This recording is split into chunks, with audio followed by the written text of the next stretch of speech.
Eh bien bonjour à tous, donc aujourd'hui une petite revue conseil qui va pas forcément intéresser beaucoup d'entre vous car certains sont déjà bien calés sur le sujet. Je suis là pour vous parler un petit peu du tranchant, ne laissez pas mourir votre tranchant. C'est une petite revue qui va vous paraître toute bête, mais avec le nombre de messages privés et le nombre de fois où cette question me revient, entre comment entretenir son couteau, quand, quelle façon, j'ai à toutes les sauces. C'est quelque chose d'important pour certains et d'autres personnes utilisent le couteau comme un simple outil et l'entretiennent pas plus, même l'entretiennent pas du tout et les utilisent comme des barbares. C'est vraiment dommage. Si le couteau est un outil important pour vous, pour votre fonction, peu importe le corps de métier dans lequel vous êtes, ou même, voilà, sans parler de côté militaire, je connais énormément d'artisans plombiers et électriciens qui utilisent des petites lames pour le boulot. Et c'est des outils qui peuvent être importants pour dénuder, pour couper un peu de câble et tout ça. Et si vous n'avez pas un tranchant qui est à peu près propre pour faire le boulot, au bout d'un moment, vous allez forcer, vous pouvez vous blesser. Et c'est un effort qui est inutile. Si on a un outil qui est performant, en ayant des outils performants, on arrive à se faciliter la vie quand même. Donc pour ça, moi je vous fais une petite revue conseil pour guider certains et pour éviter de toujours parler de la même chose, comment, quand affûter. Donc la façon d'affûter, la vidéo sera trop courte pour vous montrer, sachant aujourd'hui le nombre de systèmes d'affûtage qu'il y a sur le marché, la technique d'affûtage entre la pierre naturelle, la céramique, diamant. La gestuelle reste généralement la même. Après, c'est selon les aciers que vous allez utiliser. Cette vidéo n'est pas non plus là pour vous parler du meilleur couteau ou du meilleur acier. C'est un débat qui est bidon. Aujourd'hui, je suis juste là pour vous parler d'un entretien de couteau, peu importe son origine, la façon dont il a été réalisé, d'où il vient, tout ce qu'on vous voulez. Il y a un mélange de plein de choses, hein. J'ai aussi bien du Master of Defense, du Emerson, du Kershaw, j'ai mes propres réalisations, il y a du Strider, il y a du Cold Steel, il y a du Lone Wolf, il y a du Black Hawk. Bon, il y a beaucoup de marques américaines parce que je suis plus mordu de ça et j'ai malheureusement plus de choses comme ça dans mon stock que d'autres références. Mais c'est pour vous dire que là, ici, on a un panel déjà de différents aciers et le problème est le même, d'accord. J'ai même du petit Made in France avec un petit Douk Douk, édition Arme Bastille avec l'Achéron gravé sur le manche. Ça, on a par exemple l'exemple d'ici d'un couteau qui est vraiment performant, très utilisé, certainement un des couteaux les plus vendus en France, le Douk Douk. Un montage hyper brut avec une petite lame qui sort d'atelier généralement bien rasoir, quoi, avec lequel on va pouvoir attaquer et bosser tout de suite. Donc le Douk Douk, si vous avez ce genre de lame, on est sur un acier qui est plutôt tendre. Vous coupez, les premiers symptômes, vous vous doutez, c'est qu'à partir du moment où vous commencez à couper des matériaux qui sont plutôt souples à la coupe et que vous avez besoin de forcer, là il y a quand même, voilà, vous vous dites, bon, il y aura peut-être besoin de l'affûter. N'attendez pas, entretenez vos tranchants. N'attendez pas de bousiller complètement le tranchant, surtout qu'il y a des références de couteaux aujourd'hui avec des aciers plus modernes, des aciers durs. Si vous les entretenez pas un minimum selon votre rythme d'utilisation, vous allez avoir des cuillères. Et quand je dis cuillère, c'est parce que ça va vraiment couper comme une cuillère. Et vous allez devoir faire quoi? Renvoyer le couteau chez le revendeur, dans la société qui a réalisé le couteau, ou chez l'artisan. Ça va peut-être vous handicaper pendant quelques jours, mais c'est un petit peu dommage. Tandis qu'aujourd'hui, avec tous les systèmes d'affûtage et avec un minimum de discipline, vous pouvez retrouver un tranchant propre pour bosser. Donc, je vois déjà, ça c'est une première chose. Je vois beaucoup de personnes qui, dès qu'ils reçoivent des couteaux, prennent un papier et font cet exercice-là. Voilà. Ne vous mettez surtout pas en tête, pour tomber justement dans un autre extrême, si vous prenez un papier et que le couteau, voilà, accroche légèrement, comme je viens de le faire là, ah, mon Dieu, le couteau ne coupe pas très bien, il a peut-être besoin d'un affûtage, ça glisse pas sur le papier. c'est une erreur. Je vous donne toujours mon point de vue, ok? C'est perso. Ce que je vais vous dire ici, voilà, les petits conseils que je vais vous donner, c'est pas des techniques secrètes. J'ai pas inventé le bidon de 2 litres, ok? Ça se saurait. Et c'est des choses que j'ai pu voir, qu'on m'a apprises, que j'ai découvert mais qui existaient déjà. Donc à partir de là, ce test-là, c'est un test qui est régulièrement fait. Pourquoi? Parce que c'est le test le plus rapide, le plus simple, et également qui parle le plus généralement aux gens, parce que dès que vous voyez quelqu'un qui prend un couteau et qui coupe des petites lamelles de papier d'une facilité à toute épreuve, vous vous dites « Waouh, ça fait rasoir, ça fait propre, le tranchant, c'est un truc de fou ». Ça parle aux gens, ok? Mais ça reste quand même la technique la plus simple. Maintenant, aujourd'hui, vous êtes utilisateur de couteau. Si vous n'arrivez pas à faire ce test-là proprement, ne vous inquiétez pas. En aucun cas, ça veut dire que le couteau ne coupe pas. Le couteau, ici, comme vous pouvez voir, ok? J'ai pas besoin de forcer, hein. Là, je suis sur la pointe, ok? Là, je suis sur le tranchant.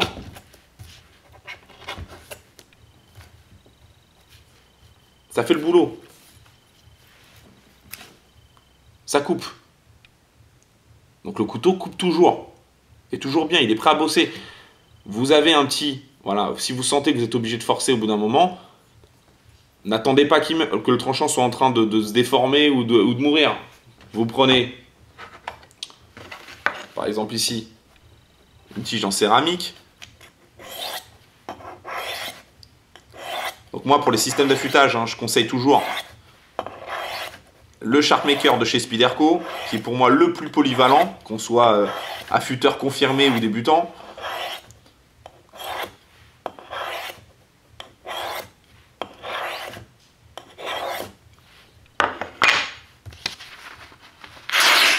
Ok, voilà. Ça m'a pris combien de temps, objectivement?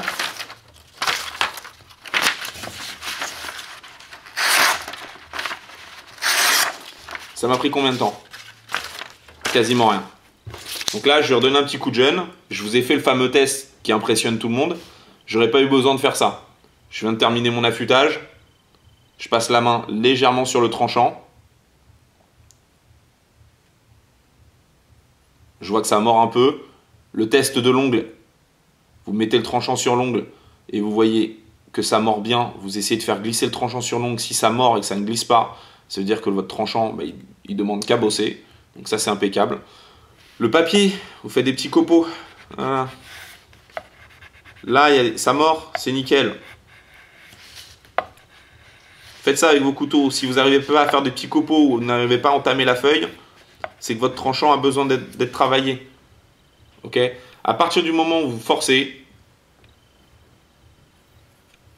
entretenez votre tranchant. Et ça, je vous le fais avec le Duk. C'est pareil pour tous. Ici, un Landwolf, c'est exactement le même souci.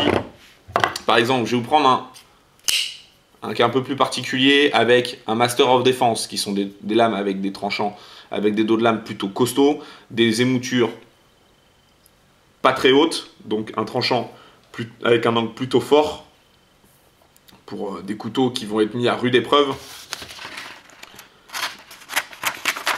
Qu'est-ce qui se passe? Ça mord pas.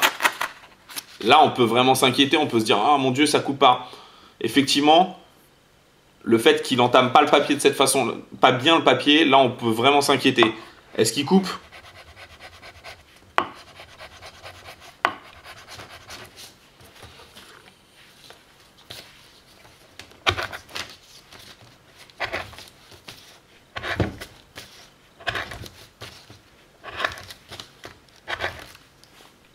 Ouais, il coupe. Ça ne veut pas dire que je vais le laisser dans cet état-là, parce que j'aimerais qu'il coupe un peu mieux. J'aimerais qu'il... Mais le couteau coupe. Il fait le boulot. Dans ce cas-là, vous prenez votre Sharpmaker, vous le mettez sur les angles, ça vous permet d'entretenir la dentition.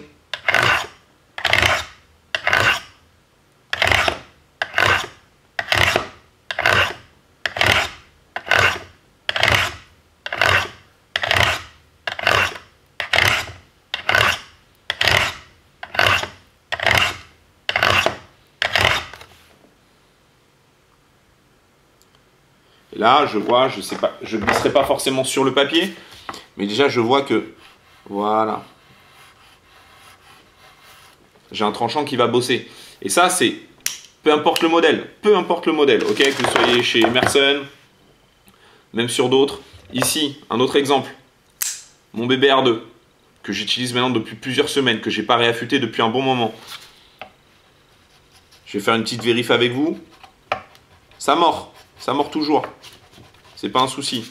Est-ce qu'il coupe? Ça coupe. Je vais pas y toucher, tout va bien. Pour le moment, ça roule. Peut-être que dans une semaine, je lui mettrai un petit coup de cuir ou un petit coup de Sharpmaker.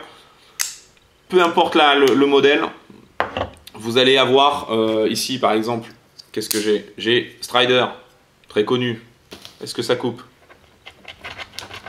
Ah, le Strider aurait besoin, vous voyez là je suis en train de forcer, le Strider aurait besoin, je vais l'entretenir, c'est parti. Vous prenez votre tige,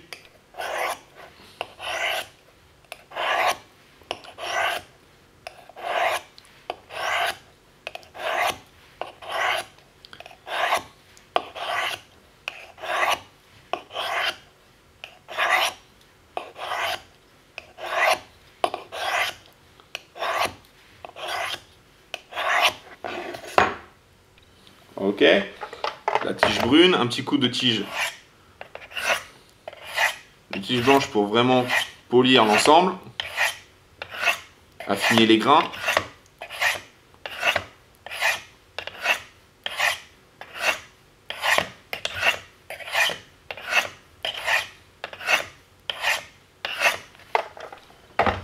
Et là on est reparti, hop, voilà, c'est parti.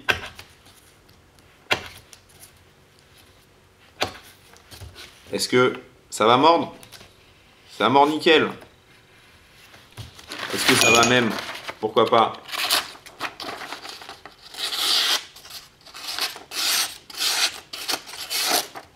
Nickel.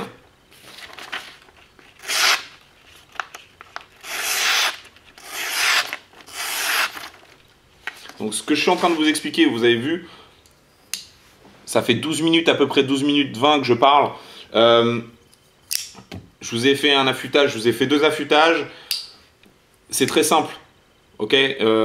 La technique, il n'y a pas de folie.